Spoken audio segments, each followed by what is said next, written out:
காஃபியும் காதலும். காஃபி தரும் வாசம் கடத்திடும் அவள் காதல் தரும் நேசம்.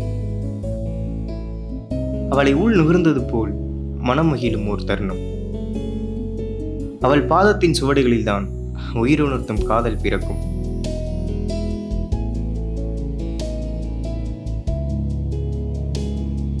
செல்ல குறும்போடு ஊடல் விளையாட்டில் குழந்தையாக மாறிடுவாள். Such a naughty girl.